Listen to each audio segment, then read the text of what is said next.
hello guys स्वागतम तुम्हें অন্য এটা মিনি ব্লগ বহুত দিনে ধৰি কোনো ধৰণৰ মিনি ব্লগ দিয়া নাছিল ভাবিছো আজি এটা মিনি ব্লগ বনাও আৰু ৰাতি মানে বৰষুণ দিছিল সো ৰাতিপুৱাৰ পৰিৱেশটো কিমান বেছি ঠাণ্ডা হৈছে চাওক আৰু মানে আজি যাম জেঠিমাহঁতৰ ঘৰত সো সেইবাবে মানে গা চা ধুই লওঁ আৰু ধুই কিনে মানে গাইছ কাপোৰযোৰ চেঞ্জ কৰি লওঁ আৰু এতিয়া বঢ়িয়াকৈ মানে কাপোৰ চাপোৰ চেঞ্জ কৰি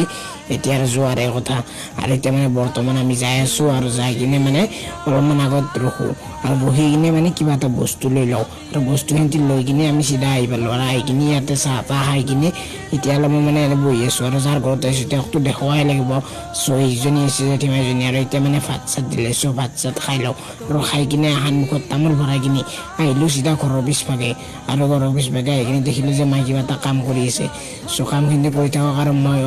ঘূৰি কিনে ইয়াতে আহিলোঁ এইখিনিত মানে কিবা কানি ৰচি আছোঁ আৰু সেইকাৰণে চালোঁ আৰু চাই কিনে মানে ঘৰত যাবৰ বাবে ওলালোঁ কিয়নো মানে ইয়াতে ৰাতি নাথাকোঁ সেইবাবে মানে যাওঁ আৰু এতিয়া মানে যাই আছোঁ আৰু যাই কিনে চিধা আহি পেলাই ঘৰ আৰু ঘৰ আহোঁতে অলপ ৰাতি